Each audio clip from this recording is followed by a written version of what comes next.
Hi. Okay, so today I want to talk about bad days. And I want to talk about what to do when you're having a bad day.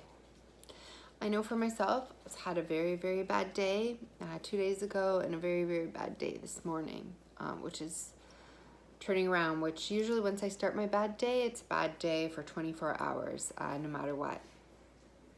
But there are things I want you when you're having a bad day, first of all, to remember. It's okay to cry. It's okay to scream. It's okay to feel sorry for yourself. It's okay to feel like a victim. It's okay to be mad at God, the universe, yourself, everybody. But then you have to let it out. But then when you let it out, you have to pick yourself up and you say, you have to take action. What can I do? All right, what's worked in the past? What has helped? How can I breathe? What can I drink? What can I do? For me, it's doing an enema. A warm water enema will usually help release some of the toxins and settle my symptoms. Then I usually do cold water, ice water dunks on my face. I fill a huge bowl of ice water and I put my face in it, come out for a breath, put my face in it, come out for a breath, until I change the state of all the nerves thrashing around, because nerve damage is really hard. So I have a lot of nerve damage in my face and other parts of my body, and it just hurts so much, but that will help. I also use peppermint essential oil and I rub it all over my face. I had a nice ginger tea and I sat down and I breathed. Now, this may not work for you, but there's something in your past, if you've been dealing with a chronic illness, that you are your go-to things.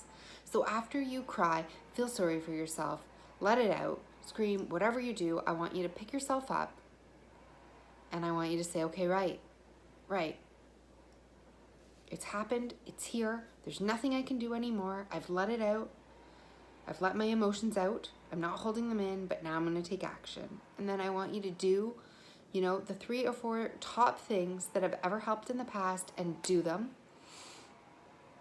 And I want you to get that motivation back and say to yourself, okay, it's about being consistent here. It's about day in and day out.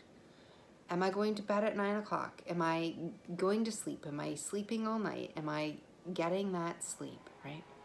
Am I drinking lots of water? Am I drinking lots of fluids? Am I eating only whole foods from the earth that are anti-inflammatory and non-allergenic? And if there's a food that has been creeping into your mind, I wonder if it's that. I wonder if it's that. I wonder if it was that. I wonder if it was that. Just cut that food out. Go back to basics. Go back to the 3 or 4 or 5 foods. Maybe even you only have 2 or 3 foods that you know are completely safe foods. Just eat those foods. Just go back to basics, right? We get our sleep. We get our fresh air. Have we done our, emotional outlet? Have we done our meditation or our journaling? Have we done our physical outlet, our walking or our exercise or whatever we can do? Right? Have we let it out emotionally? Have we let it out physically? Are we getting our sleep? Are we getting enough water? Are we eating the right foods? Are we breathing? And, talking nicely to ourselves, being kind and being comforting and being reassuring. Just the basic things, right? You don't need to do some crazy protocol. You don't need to get in the sauna for 2 hours and sweat. You don't need to, unless that's one of your things that ultimately always helps you. Just your basic things, right? You just want to go back to basics, and you want to remember that this too shall pass. This too shall pass. It shall pass. And it's a process of letting out your feelings and continuing every day to do the good work that the basic good work that is the right work that will ultimately over time to heal.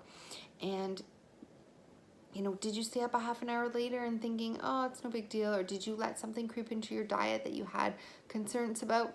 I think I'm okay to eat this, but just cut it out.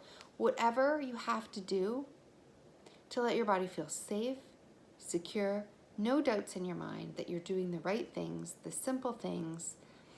Continue to do them and bring a positive attitude. Find something to be grateful for, right?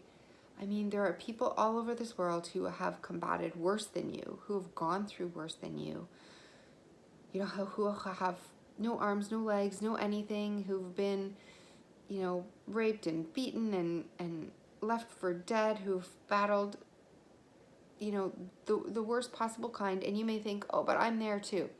But let me tell you, there is always somebody who's had it worse than you. And you can be grateful that you have a chance. If you're watching this video right now, you have a chance to heal yourself. You can listen, you can hear my words, you can think, you can process it. There's so many things that you have a chance to heal yourself. And as long as you're alive, as long as you're here, you have a chance to do the right thing day in and day out. Don't live with regret of, well, what if I would have done this? Or what if I would have really followed through? What if I would have done that journaling? What if I would have gone for my walk? What if I would have ate the right foods? What if I would have gone to bed early? You don't want to look back a year from now and wonder, well, what if I would have done those things consistently, on a consistent basis? Would I be healed? You want to make sure that you're always choosing, that you've done everything that you can. I don't mean push yourself to do every protocol that you can. That's tiring yourself out and tiring your nervous system out. I mean, have you consistently followed through with what you believe in your heart to be the right things to heal yourself? And then just consistently met yourself with love and understanding and patience when you're having your bad moments, and talk to yourself kindly and let it out, and remembered that you're beautiful, you're here for a purpose. And these are the little things that you need to be consistent about day in and day out. So if you're having a bad day, I get it, I understand. Sometimes we need to break down, we need to cry, we need to feel sorry for ourselves, we need to be a victim, but don't let it go on, right? Take your half an hour, take your hour, whatever you need to have your pity party, to feel it to the depths of what you can feel it. It's not fair, it's not fair. All the things that you need to say, because it's hard to carry, but then pick yourself up. Do those things that have worked in the past, just do them whether they work or not, and then go back to your basics, what you believe in your heart, what resonates with you, that is the most healing things you can eat, do, think, say, and just continue to do them day in, day out, with kindness and love in yourself, to yourself, and beautiful words of reassurance that you are doing everything you can on a consistent basis, and then a year from now things will be different. So I hope this helps. I'm sorry you're having a bad day. I love you. You're gonna be okay. Just keep working, keep putting one foot in front of the other. Keep doing what you know in your heart is the right thing to do. And love yourself. Love and forgive yourself. This is not your fault. Your body wants love and forgiveness. Stop resisting it. Stop being angry with it. Stop blaming it. And start loving it.